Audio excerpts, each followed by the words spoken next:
Just watching Damar Hamlin's collapse on the field and the resuscitation efforts undoubtedly caused palpitations in many viewers who watched the drama play out.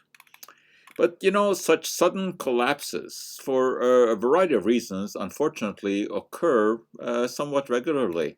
But of course, not in front of millions of witnesses, and rarely are the victims healthy 24-year-old athletes. So it is no surprise that the tragic event quickly made headlines and discussions about it exploded across social media. You know what? As soon as I heard what had happened, there were a couple of thoughts that quickly sprang to my mind.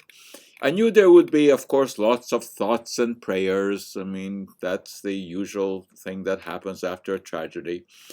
But I also predicted that it would not be long before the misinformants emerged from their shady rabbit holes to fling about some outrageous speculations about the cause of this cardiac event. And you know what? I didn't have to wait long.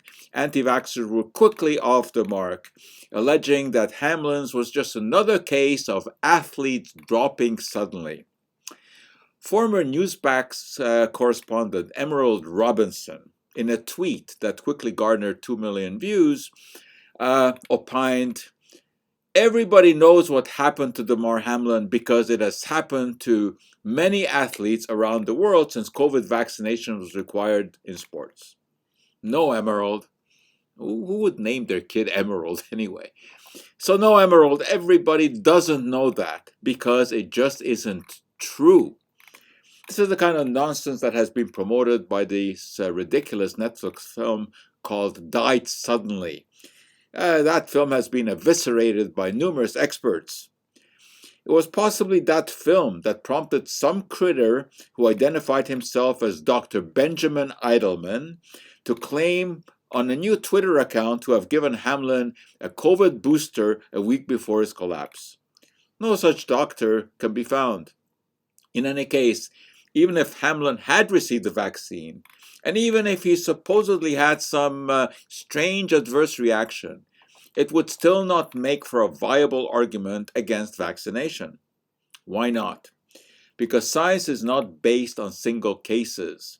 It is not based on anecdotes, it's based on cumulative evidence. And the evidence is clear.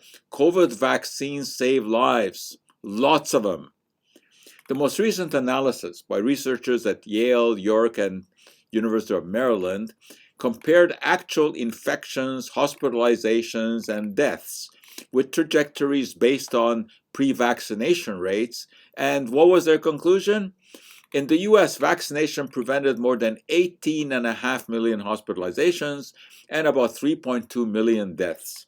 Furthermore, without vaccination, there would have been nearly 120 million more COVID-19 infections. The vaccination program also saved the US about 1.15 trillion in medical costs that would otherwise have been incurred. Now, these results were corroborated by a study published in The Lancet, premier medical journal in Britain, that examined data from 185 countries and concluded that about 14 million lives were saved by vaccination globally just by the end of 2021. Damar Hamlin appears to be on the road to recovery, which of course is great news. But that recovery is thanks to the quick application of CPR, the use of a defibrillator, and the lowering of his body temperature as soon as he got to the hospital. All of these are products of scientific research and have saved countless lives, just like the COVID-19 vaccines. And that for today is our cup of joe.